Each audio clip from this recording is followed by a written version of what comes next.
Buenas noches, amigos. Nuevamente Julio Ramón Ribeiro nos indica que sigue más vivo que nunca. Un aplauso para Julio Ramón.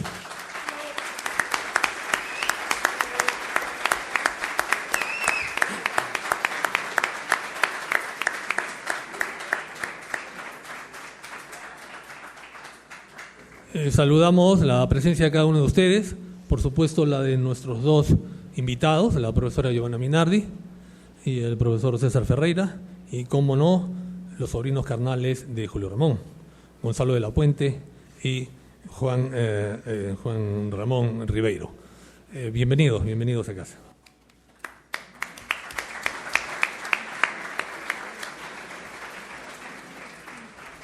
Bueno, en realidad esta noche es una noche a todas luces ribeiriana, porque desde hace mucho no veíamos el auditorio así plagado de entusiasmo y de asistentes. No es raro afirmar esta frase que ya se ha vuelto casi un lugar común: Ribeiro trascendió nuestras fronteras.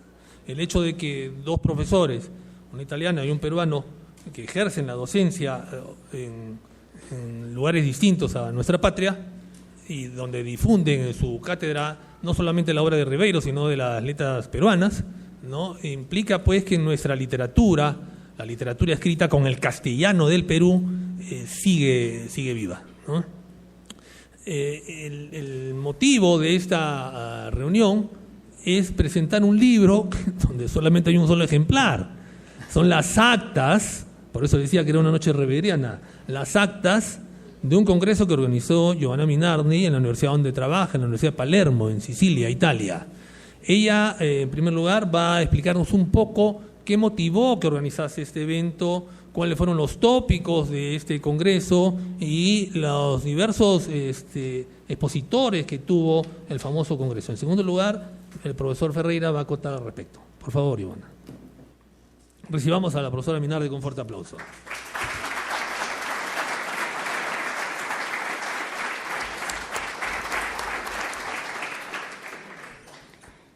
Bueno, gracias primero a la Casa de la Literatura Peruana y en especial a mi amigo Sandro Chiri, que muchas veces me ha hospedado en esa linda casa museo. Desgraciadamente algo parecido en Italia no tenemos, así que se lo envidio muchísimo. Y gracias a todos ustedes por estar acá. Realmente yo también estoy muy sorprendida porque ustedes están casi de vacaciones, creo que es su verano y no pensaba que iba a estar tanta gente, pero eso significa que Julio Ramón Ribeiro es un escritor muy querido, muy querido por ustedes y ahora recién, y yo creo que que empieza a ser querido también por nosotros los italianos. Yo justamente, como ha dicho Sandro Chiri, le he propuesto hacer ese encuentro conversatorio presentando esa primicia, porque en realidad el libro todavía no estará a la venta, estará dentro de un par de meses en Italia, porque lo ha publicado una editorial italiana, exactamente una editorial de Palermo, pero habrá maneras para que llegue aquí, no se preocupe. Si alguien está interesado, después ya veremos cómo hacerlo. Entonces, ¿por qué son las actas? Sí, de un homenaje que yo quise organizarle a Julio Ramón Ribeiro justo el 4 de diciembre de 2014, a los 20 años de su muerte, de su desaparición. Y bueno, porque como ustedes saben, yo durante una época me he dedicado a estudiar sobre todo la cuentística de Ribeiro, entonces él es mi primer amor literario peruano, y el primer amor, como se dice, nunca se olvida, pero además también porque en Italia últimamente, en estos últimos años, el nombre de Julio Ramón ha tenido mayor cabida en el mercado italiano de los libros. Sobre todo gracias a una editorial pequeña de Roma, pero que publica casi exclusivamente publica narrativa hispanoamericana, que se llama La Nuova Frontiera. Y este editorial en 2011 ha publicado la traducción de los Geniecillos Dominicales, traducido al italiano I Genietti della Domenica. Título dicho entre paréntesis que por cierto a mí no me gusta mucho, yo se lo he discutido a la traductora, pero bueno, ese es otro cantar. Después en 2013 se publica Solo para Fumadores, con el título italiano Solo per Fumatori, y en 2015 se publica Prosas Apátridas con el título de Scritti Apolidi.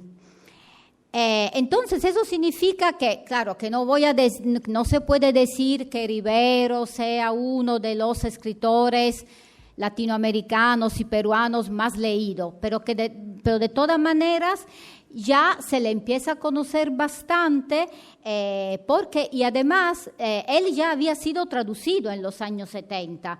Había sido traducido además por quizá la mayor editorial italiana, la más importante, Einaudi. Einaudi, que había traducido Crónica de San Gabriel y una antología de cuentos con el título de Niente da fare Monsieur Baruch. Pero estos libros en realidad circularon muy poco, sobre todo creo entre académicos, y además hoy en día están totalmente, como se dice, fuera de catálogo. Descatalogados. Entonces está muy bien que ahora este editorial parece que va a publicar, imagínense, toda la obra de Julio Ramón Rivero. Entonces me parece a mí, aunque no soy yo la traductora, no importa, pero a mí me parece un gran don que por fin los italianos puedan leer a Rivero en italiano. Y la crítica italiana se ha ocupado muy poco de Rivero. No quiero ser inmodesta, pero yo creo ser la única italiana que ha trabajado bastante su obra. Bueno, ahora en estos últimos años uno que otros así jóvenes investigadores, pero digo, hasta ahora la crítica no le ha dedicado muchísimo la atención que se merece. Pero de todas maneras, en 2011, cuando en ocasión de la publicación de los Geniecillos Dominicales, I Genietti della Domenica, un periódico italiano, Il Sole 24 Ore, define a Rivero entre los grandes escritores de la generación del boom, un maestro extrañable del cuento, y reconoce que todavía no está adecuadamente conocido y apreciado en Italia.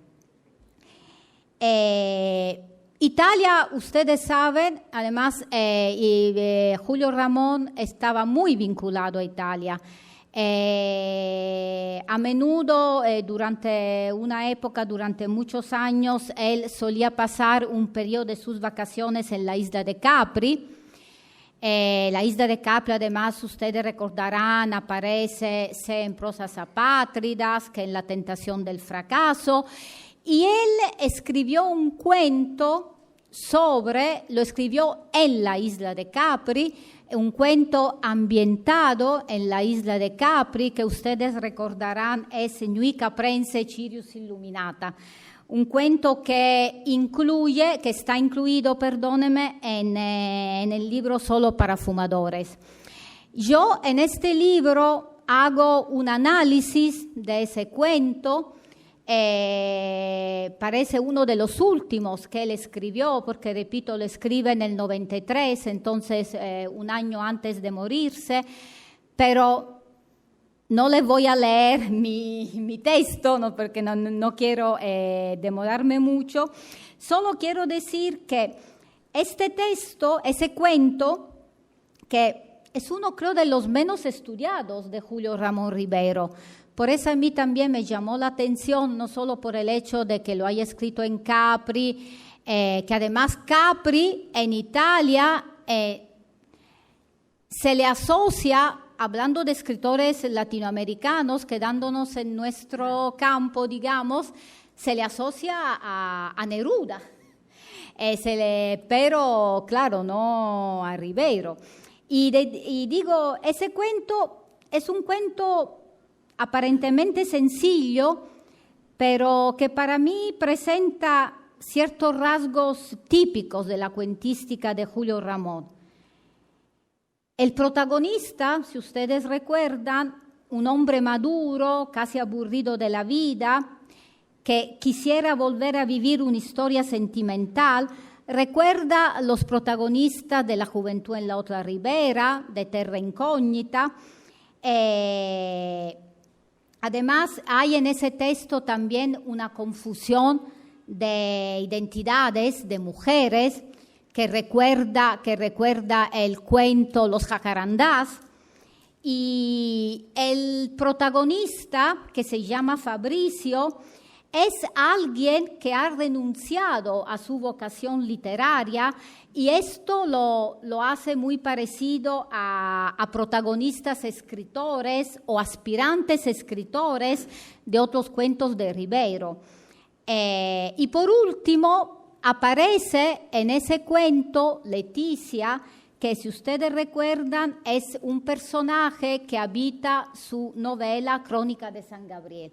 Entonces en ese texto hay mucha intratextualidad y ese cuento dialoga con otros textos de Ribero cuyos ejes fundamentales creo que son la relación ilusión-realidad, el desarraigo interior del protagonista y la natura autoficcional del relato. Porque en realidad, si ustedes recuerdan, ese cuento es muy ambiguo y al final no se entiende muy bien si toda la historia que se cuenta de ese reencuentro, digamos, sentimental entre Fabricio y Yolanda, si realmente eso ocurre o si es algo que solo ha ocurrido en la mente del narrador, que está como escribiendo un cuento que de repente no logra escribir, pero que de todas maneras lo hace sentir más vivo.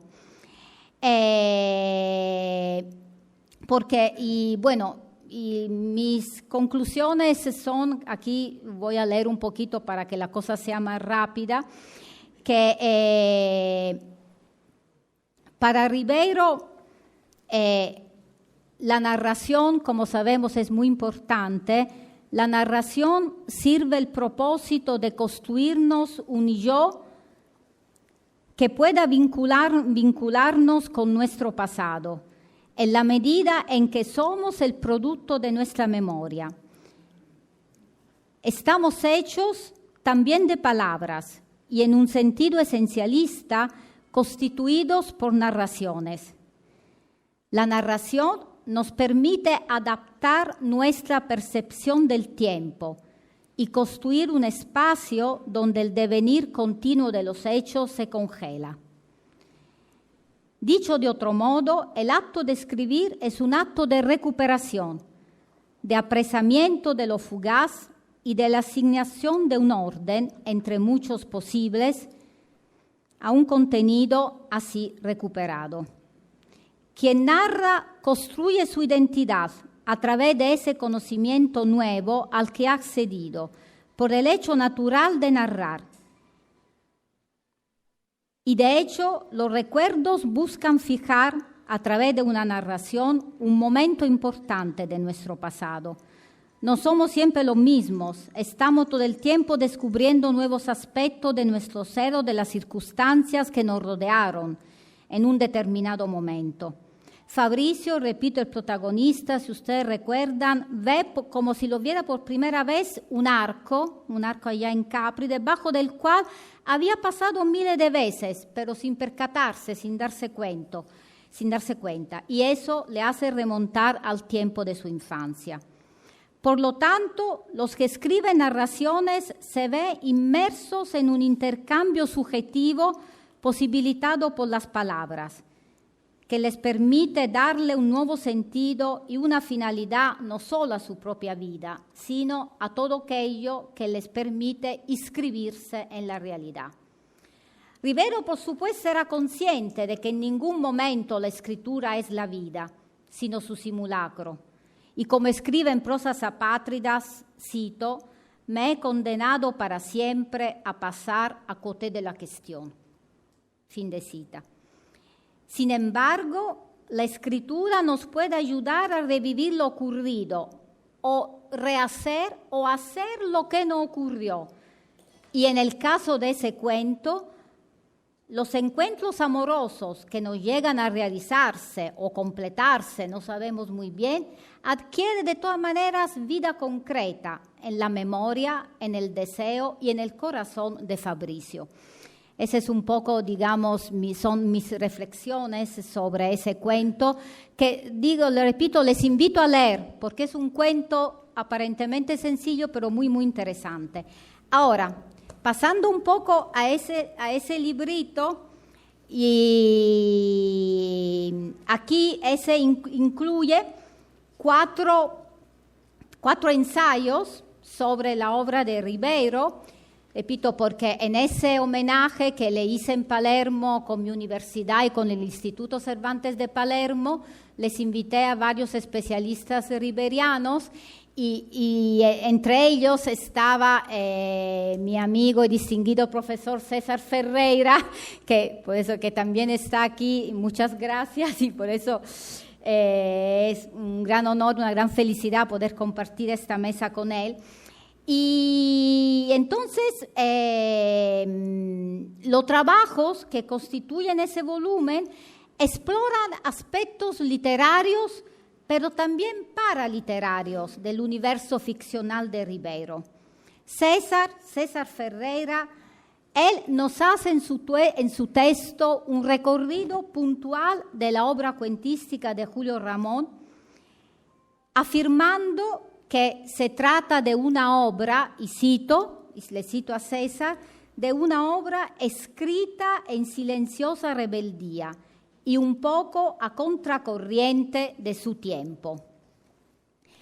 Y un poquito, le voy a citar un poquito más a César, cuando escribe que con el paso de los años queda claro que la obra de Rivero es una obra escrita, no, eso ya lo he dicho, perdóneme, que recientes textos sobre Rivero de nuevos escritores latinoamericanos que hoy empiezan a destacar, de los que creo después hablará César, el mismo César, como por ejemplo el colombiano Juan Gabriel Vázquez, el chileno Alejandro Zambra, así como el perfil biográfico sobre Rivero hecho por Daniel Tittinger, nos recuerdan que cuando en la década de los años 60 la literatura latinoamericana vio surgir una escritura rica en experimentaciones verbales y grandes afanes totalizantes, gracias a la denominada generación del boom, Rivero permaneció fiel a su voz y a su arte, quedando muchas veces al margen del gran festín publicitario de la época. Y en esa fidelidad radica su gran lección, la ética de un artista que, lejos de la tentación del éxito, continuó trabajando con una tenacidad ejemplar, hasta forjar una obra que, en su aparente anacronismo, encuentra precisamente su vigencia y trascendencia. Y creo que son muy acertadas la palabra de César porque hoy eso se está demostrando. A propósito de la generación... sí, ok. Bien, gracias Giovanna en esta primera ronda.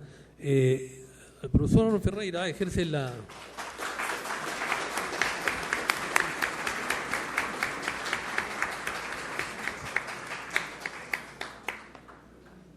El profesor Ferreira ejerce la docencia universitaria en la Universidad de Wisconsin y está evidentemente imbuido en el impacto de las letras hispanoamericanas dentro de los Estados Unidos. No olvidemos que el primer país de habla hispana en el mundo es México, segundo España, pero el tercero es Estados Unidos, ¿no? Más de 50 millones de hispanohablantes, ¿no? Un país dentro de otro país. ¿Acaso a partir de esta idea básica, qué recepción ha tenido, por lo menos en el mundo académico, la obra de Ribeiro? Por favor, César. Gracias, buenas noches. Ante todo,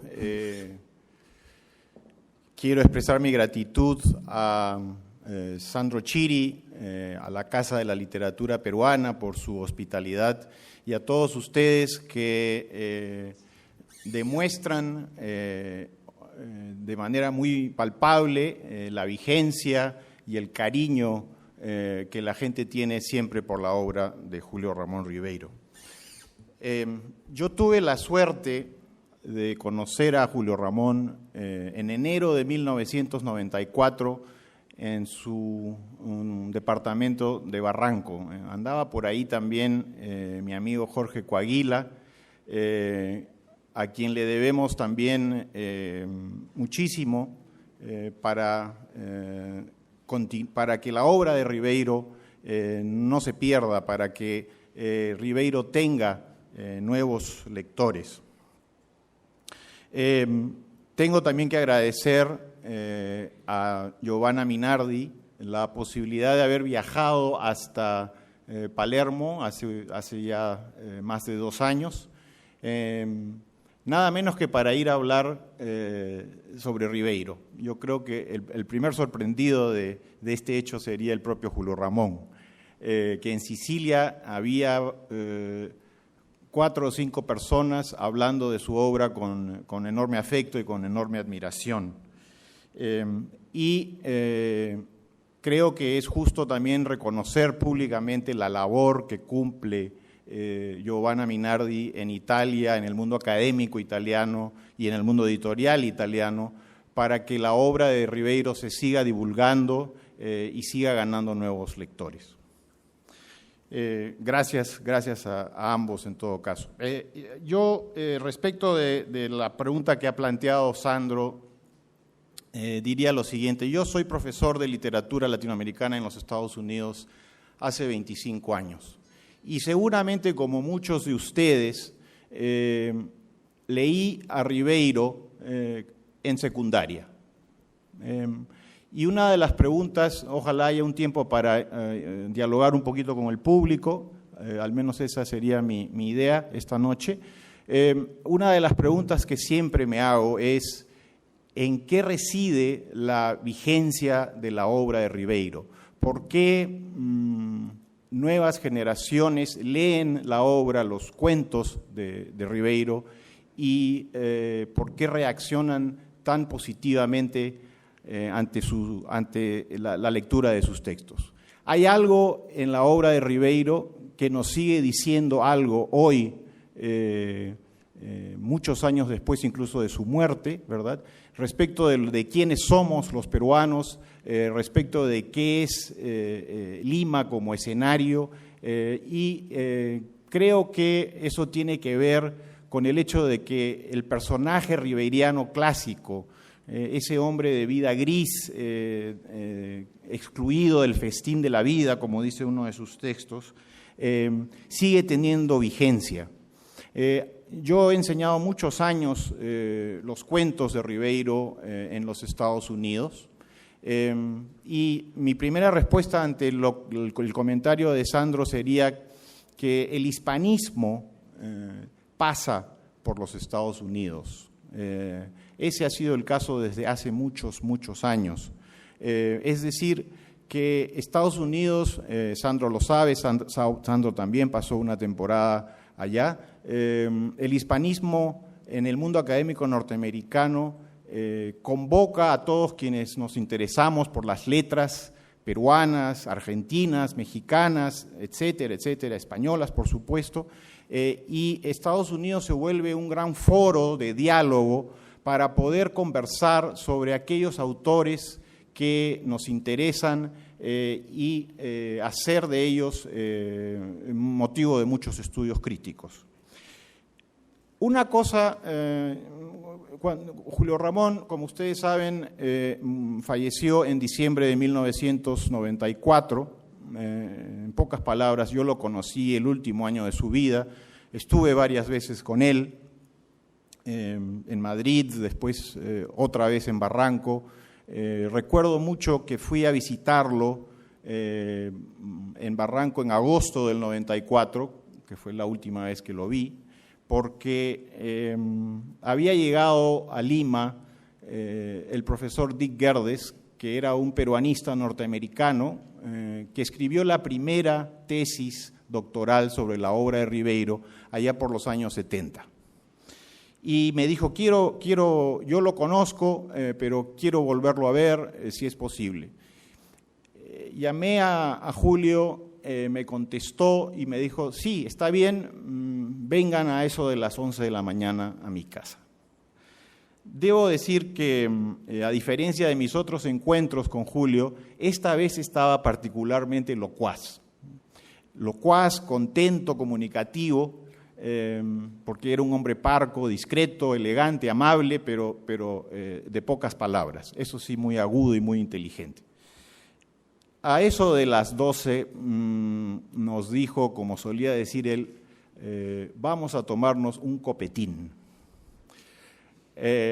Y bueno, sacó una botella de vino, nos sirvió y seguía conversándonos con mucho afecto, con mucho entusiasmo, y de repente nos dice, bueno, pues les voy a contar algo importante que me ha sucedido hoy. Me han llamado esta mañana de México para decirme que me han dado el premio Juan Rulfo de literatura. Hombre, Julio, qué alegría, lo abrazamos, tomamos otra copa de vino, por supuesto. Inmediatamente después de eso dijo, pero por favor, César, les ruego que no vayan a decirle a nadie nada. No vaya a ser que me lo quiten. ¿No? Una salida muy de Julio Ramón. Por supuesto, al día siguiente estaba en todos los diarios, en todos los noticieros, y la gente, y estoy seguro que mi buen amigo Chalo celebró fervorosamente con su tío este reconocimiento en México.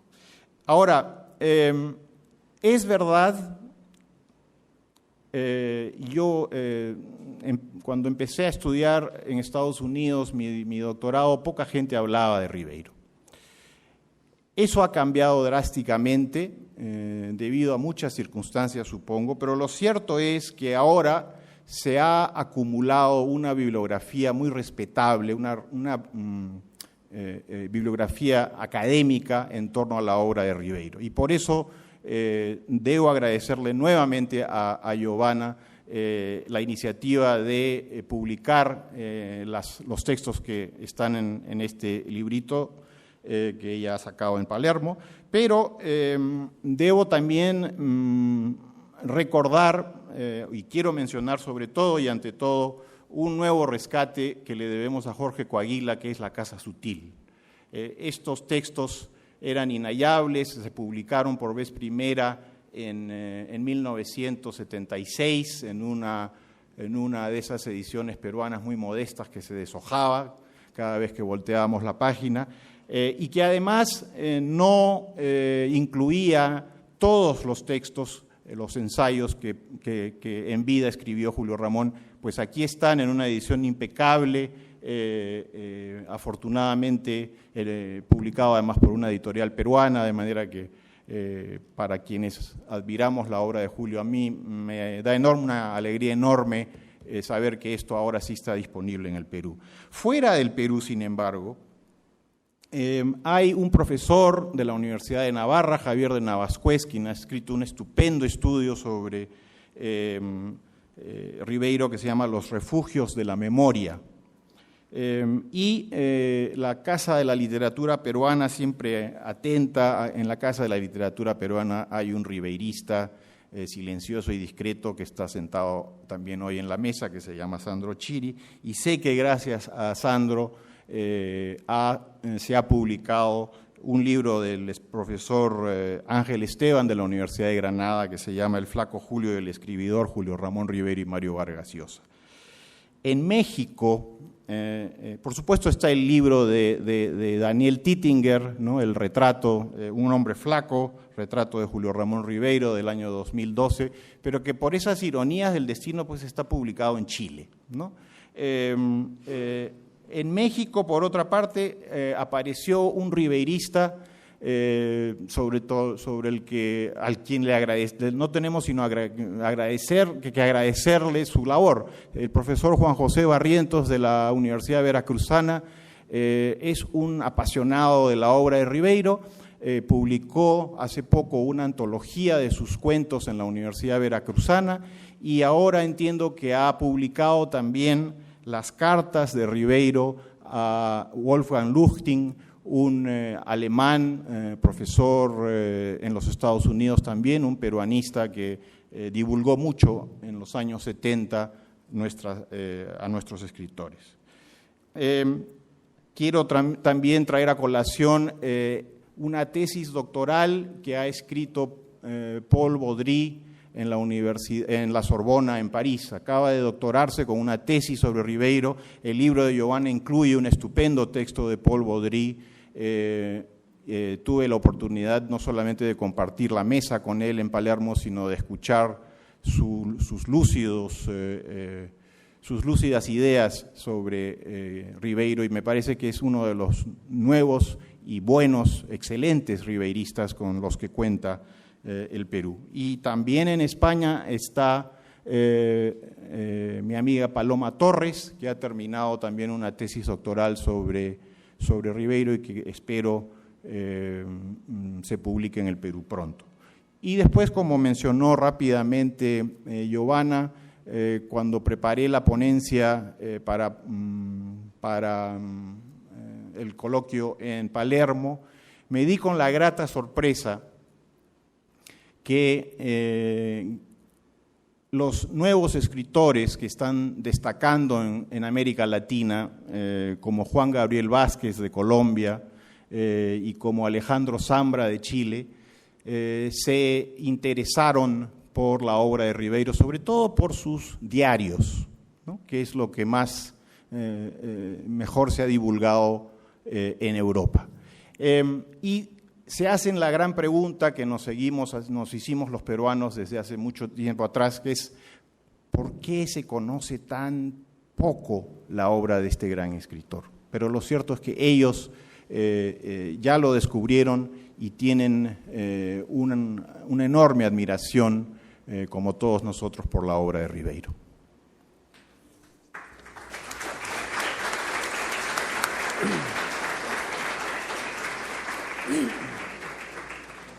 Bien, efectivamente, César, hay varios esfuerzos que se han realizado últimamente, ya sea como tesis universitaria, como investigación, y aparecen como textos, libros publicados.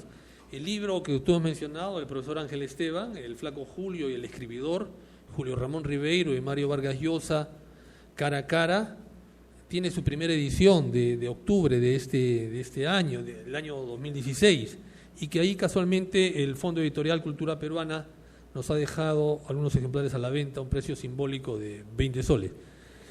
El cherry completo, ¿no?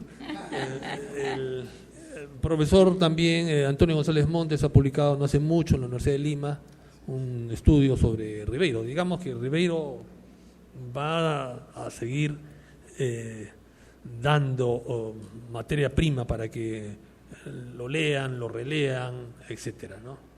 Releyendo La Casa Sutil descubro que él era un excelente profesor de literatura, ¿no? La manera de abordar el texto, la poesía de Chariarse, por decir, ¿no? un gran ensayista sobre el Caravaggio, o sobre algún u otro personaje, o sobre las conjeturas que hace sobre los peruanos en París. En fin, en la Casa Sutil hay diversos rostros de Ribeiro que digamos, nos invita a abordarlo nuevamente en su faceta como ensayista, básicamente. Bueno, la pregunta que le quería hacer a Giovanna, que tiene muchas cosas que decir, como buena italiana, ¿por qué una joven de Sicilia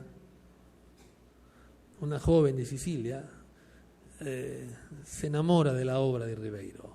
¿Qué hubo en este primer contacto? ¿Cómo nació este romance con la obra de Ribeiro? Porque alguna vez Ribeiro me dijo, qué raro, una siciliana, no me la vayan a haber mandado para, ¿no? Entonces, para eliminar, no, para nada. Entonces, a lo mejor tú puedes, a 20 años o 21 años de la muerte de Ribeiro, puedes, o 22 años, ¿no? Puedes decirnos algo. Bueno, yo ¿se escucha? A esa pregunta que me han hecho otras veces, siempre contesto que a mí me pasó con Ribeiro como a menudo nos pasa a muchas mujeres, creo que nos enamoramos de un hombre y no sabemos bien por qué. Solo que, bueno, yo me enamoré literariamente, por supuesto, de la obra de Ribeiro, que estaba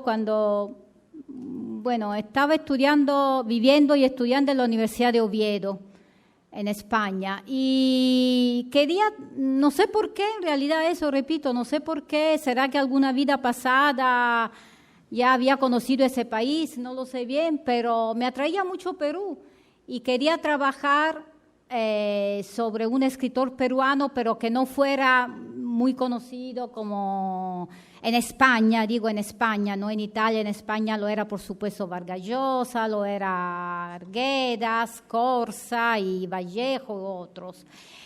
Entonces recuerdo que ya en la biblioteca del Departamento de Literatura Hispanoamericana en Oviedo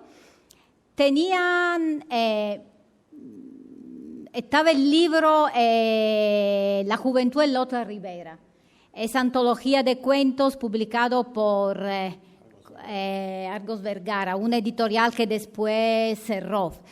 Y me puse a leer ese libro y me impactaron mucho los cuentos a nivel emotivo, a nivel estilístico, me impactaron tanto que me fui a comprar un pasaje para Lima.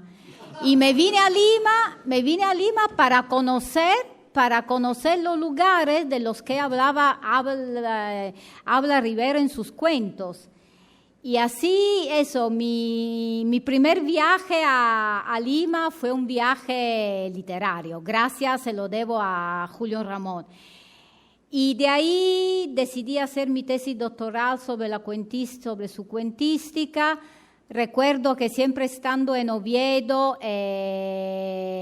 quise conocerlo. Él todavía estaba viviendo en París. Le escribí una cartita, le dije, y pensé, bueno, el señor estará tan ocupado que me va a contestar a mí, que va, al toque me contesta. Y me dice, claro, véngase usted. Y yo me tomo un bus de Oviedo, me voy a París. Me acuerdo que era un día de nieve, hacía mucho frío. Y le llamo a la oficina de la UNESCO. Ya en la tarde estaba en su casa, conversando con él y claro, él siempre, digamos, claro, era nuestro primer encuentro, digamos, de pocas palabras, pero me contó mucho y de ahí salió mi primera entrevista que después se publicó creo que en la Universidad de Palermo. Y después volví a verlo acá en Lima, más de una vez. Y la última vez también creo que fue como César, más o menos la misma época, unos meses antes de morirse.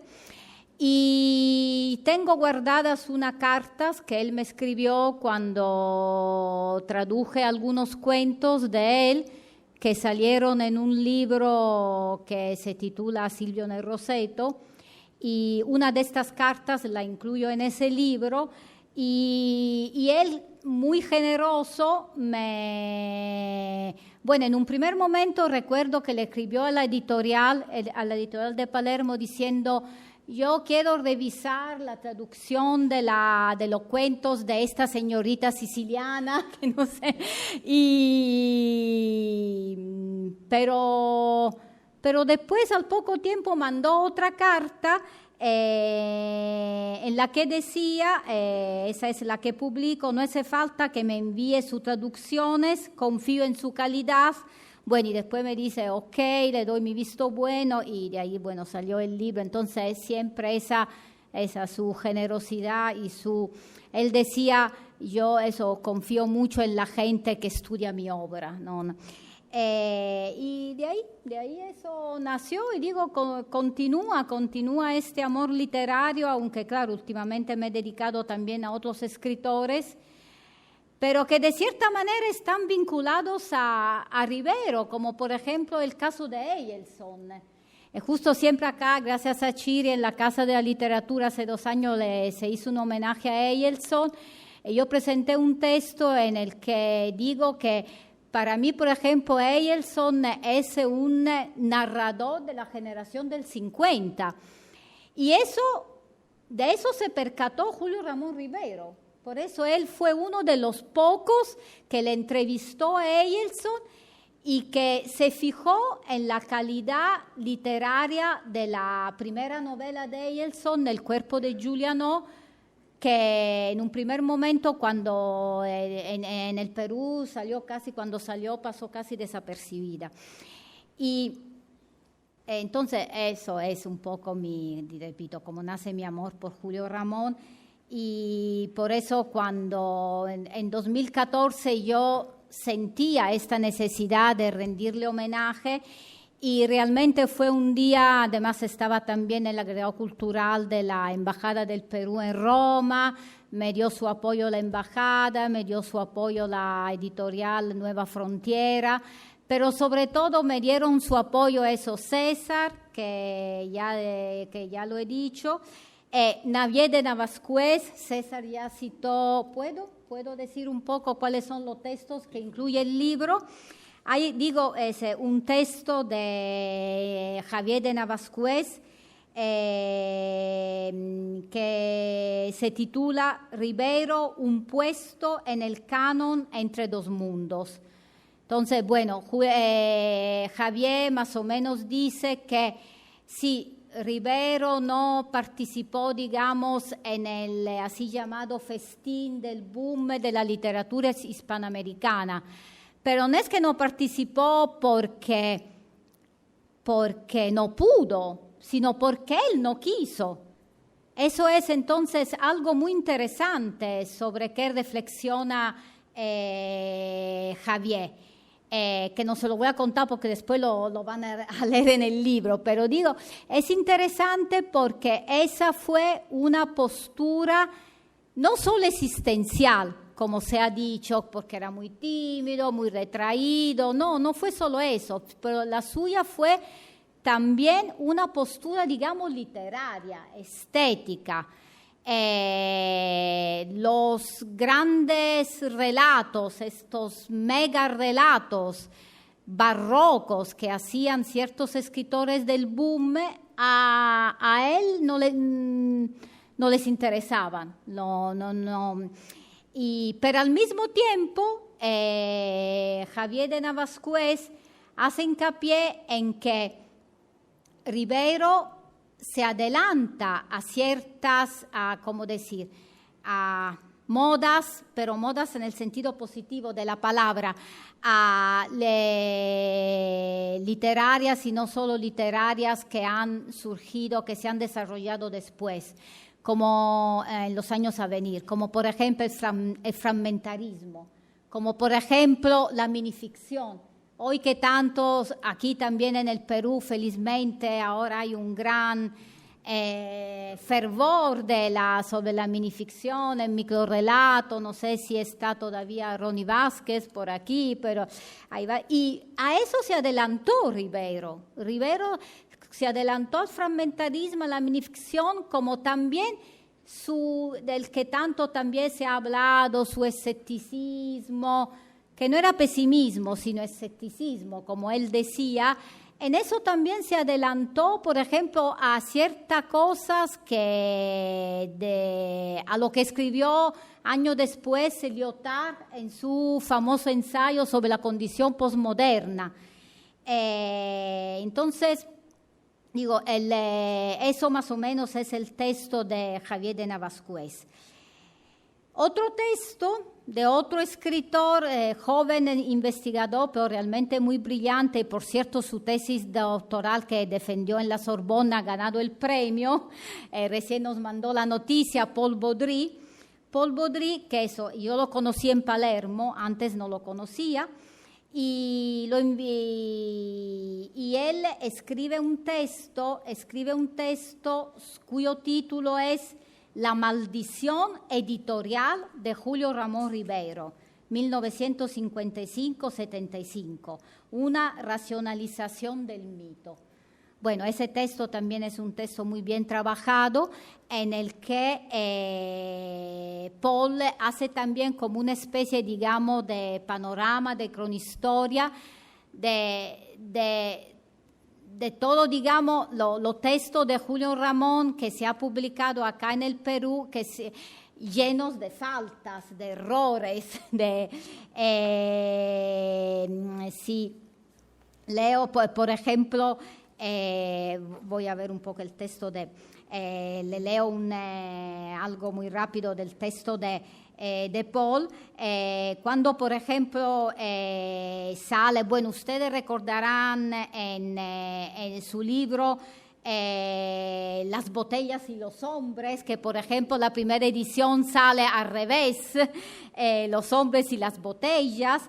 O, por ejemplo, cuando sale la novela Los Geniecillos Dominicales en el 65, bajo, digamos, la responsabilidad del gran escritor Manuel Scorza, y esa salió llena de ratas, que faltaban páginas y un montón de equivocaciones, hasta que el mismo Ribeiro le escribe una carta a Manuel Scorza, que se publicó en El Comercio el 8 de julio del 65, que termina con estas palabras: desautorizo públicamente dicha edición y me reservo el derecho de recurrir a la vía judicial, cosa que no lo hizo Suez, para exigir su retiro de la venta y su reimpresión en una forma integral, decorosa y honesta.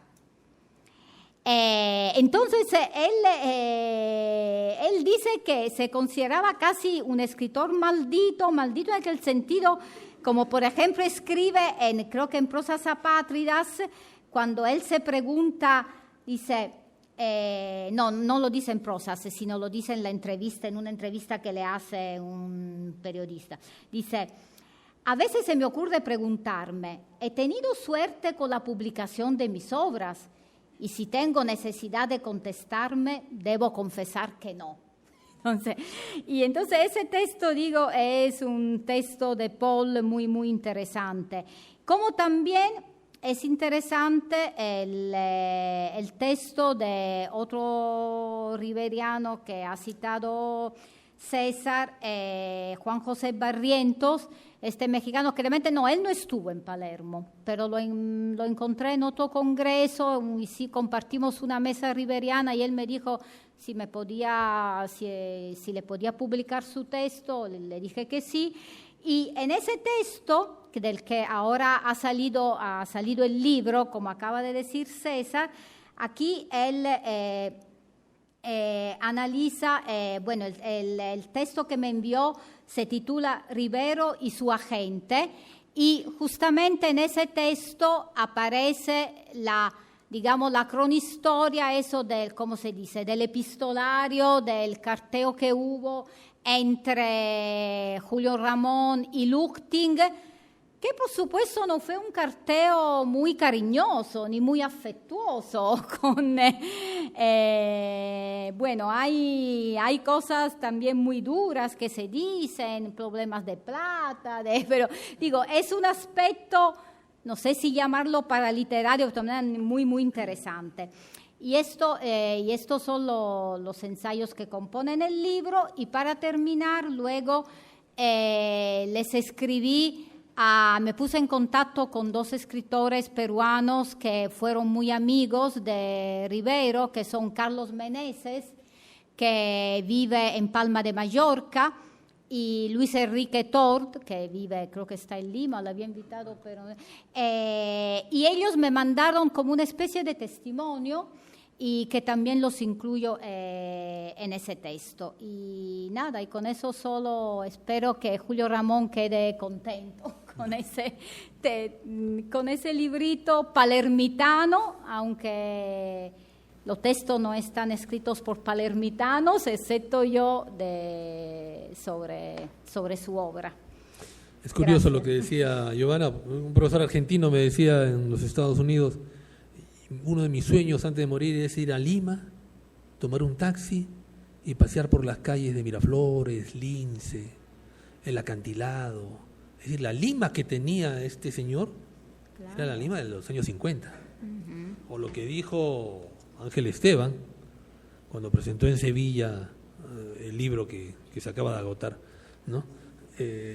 Dijo, yo no sabía quién era Ribeiro, hasta que encontré un libro de casualidad y dijo, coño, ¿y quién es este tío? Que no está en el boom, dijo, así nomás hojeando el libro, se dio cuenta. Ya. Y comenzó, y ya estaba muerto, y luego el viaje, y luego la visita a la familia, y las entrevistas, y esta deuda que tuvo como lector atrasado, ha dado como producto este libro hermoso, ¿no? Que se editó primero en Sevilla y luego por el Fondo Editorial Cultura Peruana y la Casa de la Literatura el año pasado. Bueno, acá alrededor, aproximadamente hay 200 personas, estamos en esta habitación, pero afuera hay 300 que quieren entrar. Así que yo quisiera abrir decir una última espera, cosa. Vas a decir muchas cosas. No, yo ya no quiero decir más. Sí, lo que quiero decir es que vamos a abrir la posibilidad de que le hagan preguntas a nuestros invitados, preguntas muy concretas, para que ellos respondan y ahí tú filtras lo que quieres decir. ¿Te parece? ¿Cómo no? Digamos, vamos a hacer una especie de ejercicio de encuesta. Ustedes saben que Ribeiro escribió aproximadamente 100 cuentos. ¿Cuál es para ustedes, la literatura no es una carrera de caballos, pero yo la voy a convertir por un momento en un concurso? ¿Cuál es para ustedes el mejor cuento de Ribeiro? Y brevemente, ¿por qué? Bueno, mi cuento favorito es El profesor suplente. Porque... ¿Se oye? Tal vez si se puede poner de pie y hablarle al público sería mejor, ¿no? Antes que nada, Giovanna, agradecerte a nombre de toda esta región de ribeirianos tu amor por la obra de Ribeiro, y yo quisiera profesamente convocar a todos los presentes a brindarle un fuerte aplauso a Giovanna.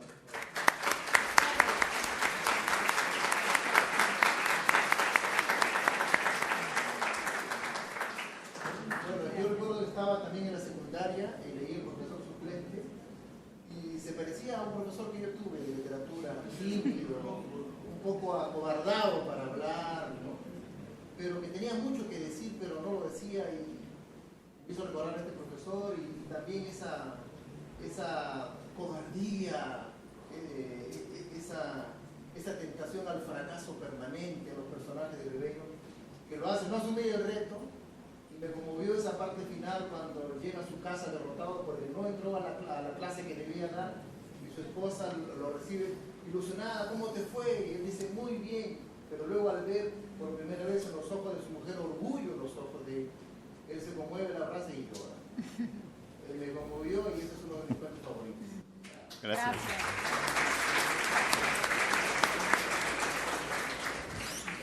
Yo quisiera añadir solamente una cosa. Creo que ahí está una de las claves de la obra de Ribeiro y por qué Ribeiro nos sigue fascinando, nos sigue cautivando como lectores. Yo creo que el fracaso es parte de la experiencia humana. Tarde o temprano en nuestra vida algo nos va a salir mal, ¿no? Y lo que pasa es que en Ribeiro ya es un tema repetitivo y los fracasos y los chascos o las desilusiones son parte de la psicología de sus personajes. Pero por otro lado, Giovanna se refirió al escepticismo de Ribeiro. Es verdad, Julio era un hombre elegantemente escéptico además. Hay en los personajes de Ribeiro una discreta elegancia ante la derrota. Y creo que allí radica un tema universal de la condición humana y tal vez por eso nos sigue conmoviendo este personaje del profesor suplente, pero tantos otros más, ¿no? Sí, y yo me reitero, estoy de acuerdo con lo que acaban de decir los dos amigos, y eso realmente, eso era lo que quería decir a propósito, porque se ha dicho eso, la Lima de Ribeiro, que ha llamado la atención, bueno, de mí, de otros extranjeros. Entonces sí, Ribeiro es muy peruano, pero a la vez es muy universal. Por eso yo creo que yo, por ejemplo, también, claro, a mis estudiantes les mando leer los cuentos de Ribeiro, y no solo los cuentos, pero sobre todo los cuentos, y a ellos les encanta también, a pesar de que mis estudiantes, hasta ahora creo que solo una chica ha venido acá al Perú, se ha atrevido a viajar, a venir sola al Perú.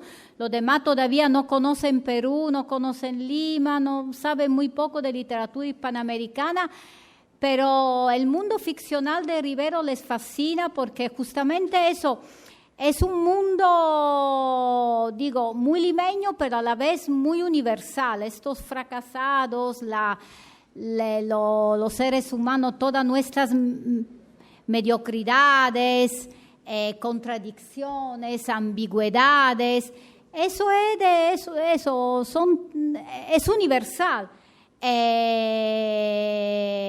Por eso en Ribeiro no hay así exotismo, no hay, qué sé yo, violencia, dictaduras, bueno, en cambio de guardia, pero digamos no están presentes ciertos tópicos de la literatura hispanoamericana, por lo menos que tiene, digamos, un lector que no es latinoamericano.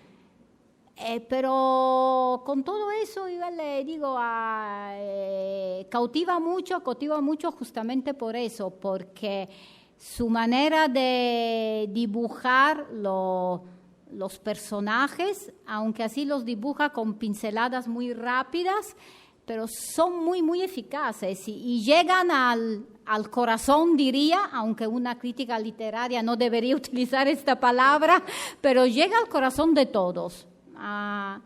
Hasta digo de eso, de sicilianos que vivimos muy lejos de ese país. Eso quería decir. Y ahora ustedes. Y por cierto, ese cuento también para mí es uno de los preferidos, el profesor suplente. Bueno, yo quería contar una anécdota. Yo descubrí a Julio Ramón Ribeiro siendo niño leyendo Los gallinazos sin plumas.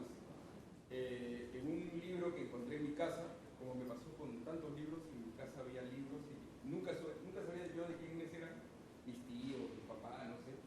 Y fue un cuento que me impresionó mucho, sobre todo por la muerte final del abuelo. Y me pasó, la anécdota que les quería contar es que cuando yo tenía 16 años fui con mis compañeros de quinta y media a un retiro religioso en Chaclacayo, en un convento de las madres caronesas que tenían su huerta, tenían sus animales, y estábamos todos ahí mataperreando en algún momento y se escapó un chancho. Y yo, que nunca he corrido mucho, llegué segundo, porque tenía miedo de ser devorado por el chancho.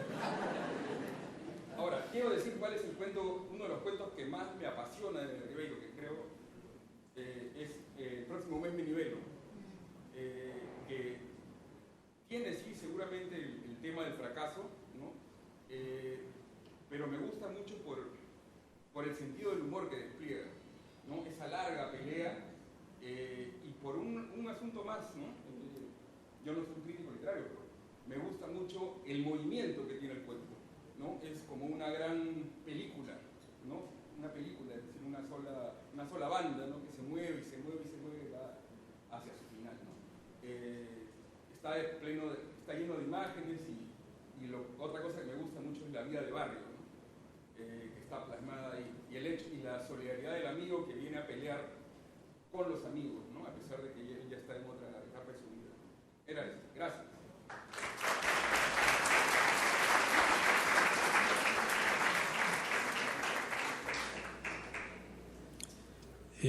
Yo también quiero dar mi respuesta, pues, esa. Bueno, es una pregunta incontestable en realidad, pero todos los cuentos son bellos. Pero hay uno que a mí particularmente me conmueve mucho por la hondura humana, la tragedia que se pinta, ¿no? Que es Al pie del acantilado, ¿no? Al pie del acantilado es uno de los cuentos más bellos de las letras hispanoamericanas, ¿no?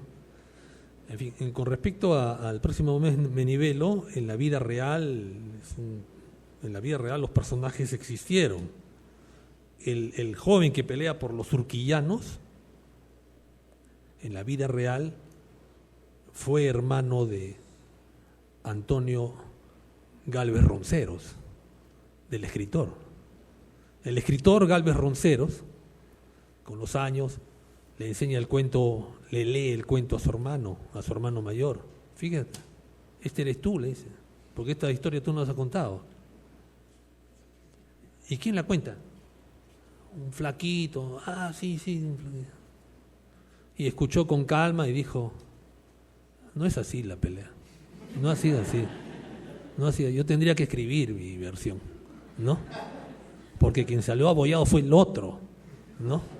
Entonces, claro, es un cuento de miraflorinos para miraflorinos, dijo claro, entonces falta la versión surquillana, ¿no?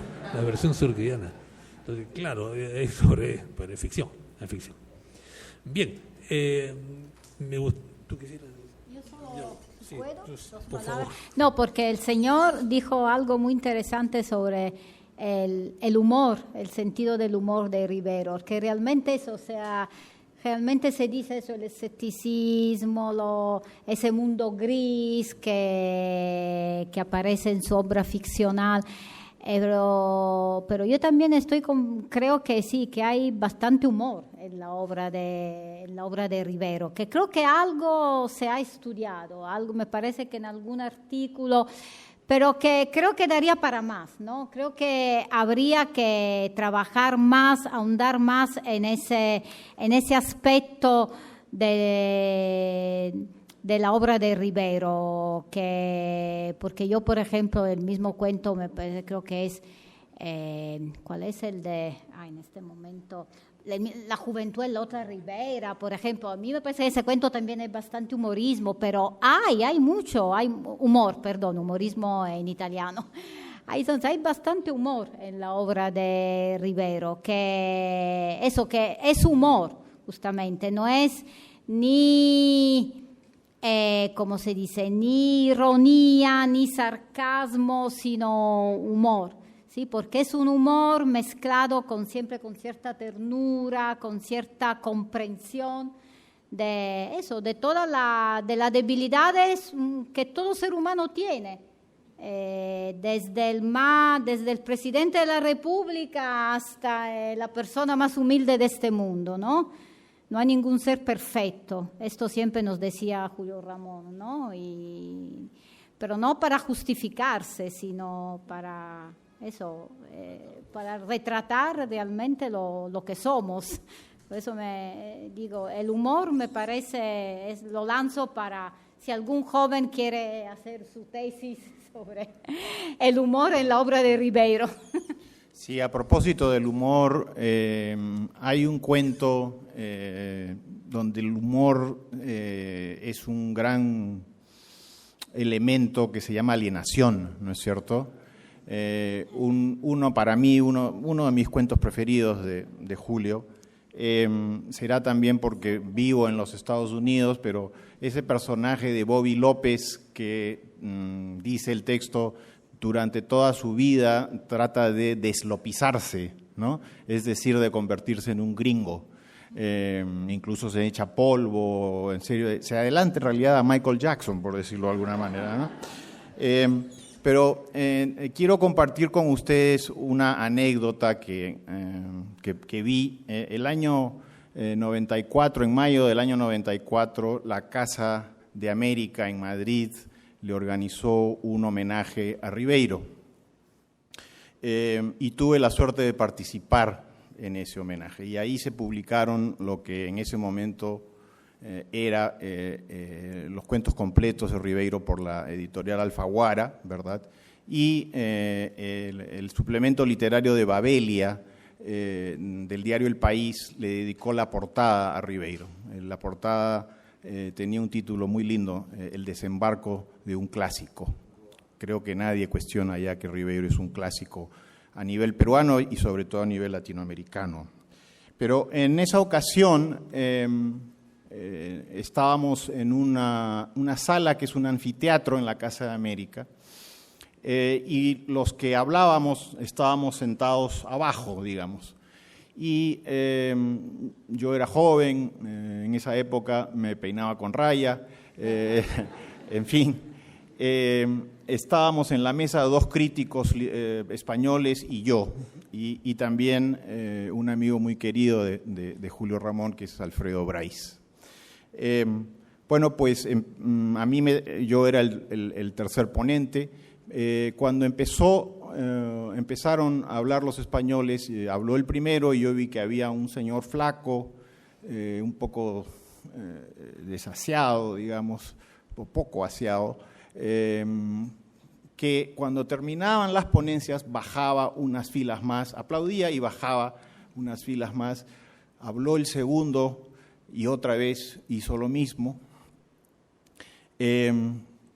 Y en ese momento le dije discretamente al oído a Alfredo Brais: ten cuidado porque ha aparecido el loquito que aparece a veces en los coloquios. Voy a hablar, pero de repente va a haber que pararnos aquí y hacer de guardaespaldas de Julio Ramón.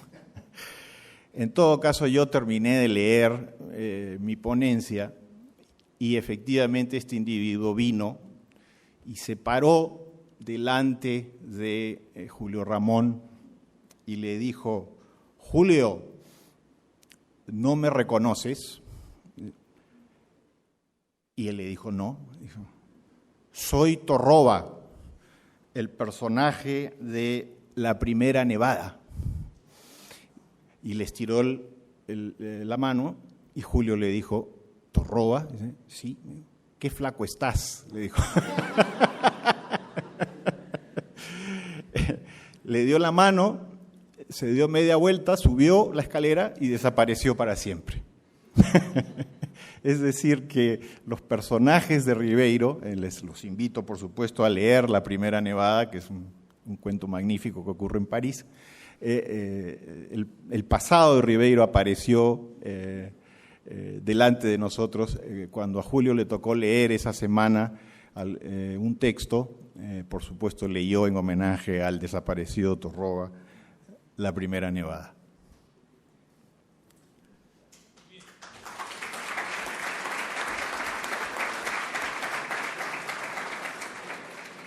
Dos preguntas. Una para Giovanna y una para César. ¿Usted para quién va a ser? Giovanna. ¿Y usted para quién? Para César. ¿No? Muy bien. Muy bien. Con esto cerraríamos el evento. Por favor.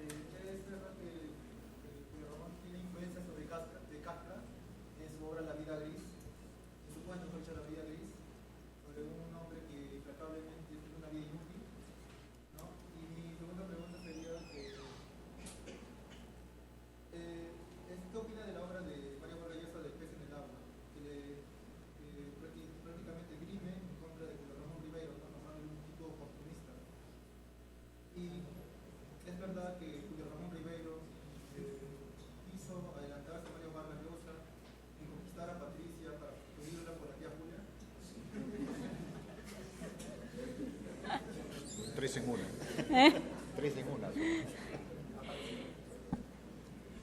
La vida gris, perdona que no te he oído muy bien, la influencia de Kafka. Ah, de Kafka. Que si hay influencia de Kafka. Sí, yo creo que sí. Además, el mismo Rivero lo ha dicho, que Kafka fue uno de los escritores que más le marcó. Y no solo en La vida gris, creo que también se pueden encontrar huellas, digamos, kafkianas en otros cuentos de Rivero. Ahora, lo otro, la verdad que yo no sé si, creo que ni sé y ni quiero contestar mucho, porque eso ya es el mundo extraliterario, ¿no? Y ¿cómo decir? Las peleas, las envidias, las diatribas, se dice, las diatribas entre escritores, yo creo que son normales, que siempre han existido, pero eso yo no sé hasta qué punto nosotros que nos ocupamos de literatura, hasta qué punto nos puede interesar, o mejor dicho, eso no, por lo menos para mí, a mí me interesa en el momento en que eso se va a convertir en materia literaria, pero no tanto en anécdota. Que, por ejemplo, no tiene mucho que ver, pero se lo cuento así como anécdota, en 2015 estuvo Vargas Llosa en Palermo, que, lo invité, le dimos el título doctor honoris causa, y era cuando recién se había separado de su esposa y había empezado su nueva relación. Entonces allá la gente preguntándome, ¿y con quién ha venido? Ha venido con su nueva esposa. ¿Y cómo estaba vestida? ¿Y cómo quedó Patricia? Todas estas cosas. Bueno, no, él además llegó a Palermo solo, sin su nueva compañera. Pero digo, estas cosas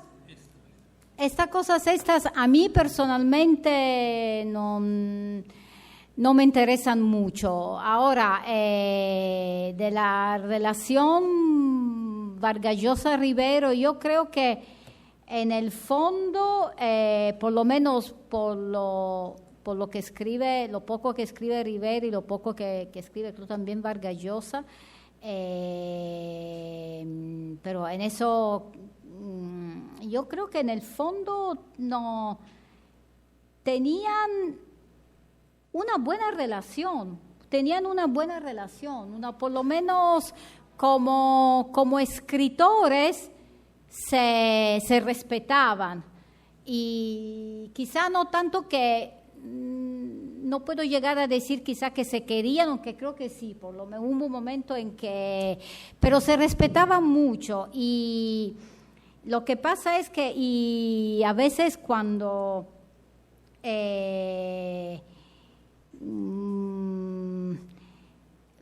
Rivero, por ejemplo, cuando estaba, como decir, tomó ciertas posturas públicas que se alejaban de Vargas Llosa, por lo menos así a nivel, digamos, político, pero por lo que se lee, Julio Ramón le dice a Vargas Llosa, bueno, eso es que tuve que decirlo, pero yo sigo respetándote mucho, admirando tu obra. Entonces yo creo que todo lo demás es secundario. Eso, todo lo demás es secundario. Aparte que yo personalmente no lo sé, por eso ni puedo juzgarlo. Pero, repito, para mí es secundario porque, y eso además se lee en el libro de Ángel Esteban, ¿no? Justamente sobre Rivera y Vargas Llosa. Digo, yo estoy cada vez más convencida de que la relación, literaria y como eso, el encuentro, que siempre fue un encuentro entre dos escritores. Nunca llegó a ser un desencuentro literario. Ahora, otro campo ya lo dejamos para los periodistas, los sociólogos o no sé quién. No sé si te he contestado, pero... O eso. Bueno, es que ahora mejor no citarla porque en este... Finalmente, el compañero Alberto, que va a hacer una pregunta para el colega. Quiero felicitar a la Casa de la Literatura, Sandro Chiri, y a los dos exponentes, la doctora Inardí y el doctor Ferreira, por una extraordinaria exposición.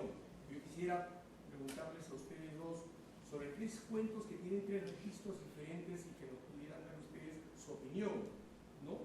Uno es Reader y Zapapeles, que tiene un registro más fantástico. En segundo lugar, sobre Silvio y el Rosedal, que en mi opinión tiene un registro más de reflexión filosófica, de concepción literaria y de la condición humana en Ribeiro. Y finalmente, el cuento es un clásico y a mí me gusta mucho, Solo para fumadores. Y una segunda pregunta, en toda la obra cuentística de Ribeiro, siempre Ribeiro se preguntaba sobre la hora celeste. Y hay un escritor que ha escrito un cuento sobre la hora celeste que lo buscó a Abando Sánchez, que era muy amigo de Julio Ramón, para preguntarle sobre la hora celeste. Yo quisiera saber desde su punto de vista qué significaba en la obra de Ribeiro la hora celeste y que algo indaga, Augusto diga en el cuento La hora celeste sobre esta idea de Ribeiro de la hora celeste. César, a ti. Yo voy a contestarle muy brevemente, pero sí, este ejercicio de decir cuál es el mejor cuento de Ribeiro, pues aquí tenemos tres textos fenomenales, ¿no es cierto? Y es porque, cuando uno empieza a leer por vez primera la obra de Ribeiro, bueno, hay unas etiquetas clásicas. Ribeiro es un escritor realista, de corte urbano, etcétera, etcétera, etcétera, ¿no? Que retrata Lima.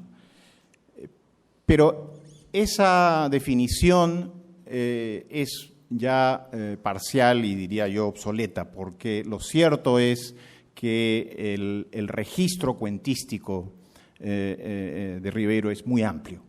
Es muy amplio, hace un momento se mencionó a Kafka, hay que desde luego recordar aquí a Chekhov y a Maupassant, que son dos grandes maestros del cuento y que Ribeiro, por supuesto, halaga constantemente en sus artículos. Pero lo importante, creo yo, es tener presente que la obra de Ribeiro, la obra cuentística de Ribeiro, es importante, es un parteaguas en nuestras letras. Hay un antes y un después en el cuento peruano gracias a Ribeiro. Diríamos que, yo me atrevo a decir que gracias a Ribeiro el cuento peruano adquiere un estatus comparable al de la novela, por una parte. El cuento tiene en Ribeiro una variedad, una cantidad de matices enormes, ¿no? Silvio en el Rosedal, desde luego, es un cuento ontológico, diríamos, es un cuento también con alguna raíz borgiana, diría yo, ¿no? Y Solo para fumadores también es un cuento erudito por una parte. El tabaco era, todos lo sabemos, el gran amigo, el gran compañero de Ribeiro cuando escribía. Es raro ver a Ribeiro sin un cigarrillo en la mano. Yo recuerdo que las veces que lo visité había cajetillas de cigarrillos estratégicamente colocadas por toda la casa. Ese cuento demuestra su pasión por el tabaco, pero también su pasión por los libros, ¿no? Una cosa creo que iba de la mano con otra. Y finalmente quiero decir que los escritores peruanos, no tengo presente ahorita La Hora Celeste como texto, pero creo que los escritores peruanos, tanto viejos como los nuevos, tienen una gran deuda con Ribeiro, porque creo que Ribeiro, insisto, hizo del cuento un género fundamental en nuestras letras. Y gracias a Ribeiro, gracias a su pasión por la literatura, una pasión incondicional, tenemos otros escritores que después siguieron un poco el derrotero que él abrió. Pienso en Vargas Llosa, pienso en Bryce, pienso en Fernando Ampuero, pienso en Alonso Cueto, pienso en Guillermo Niño de Guzmán y tantos otros escritores. Ribeiro es un maestro del cuento y creo que el público que esta noche nos ha acompañado sabe muy bien a lo que me refiero, y creo que nuestro mejor homenaje a Julio Ramón siempre es seguir leyéndolo y releyéndolo. Muchas gracias.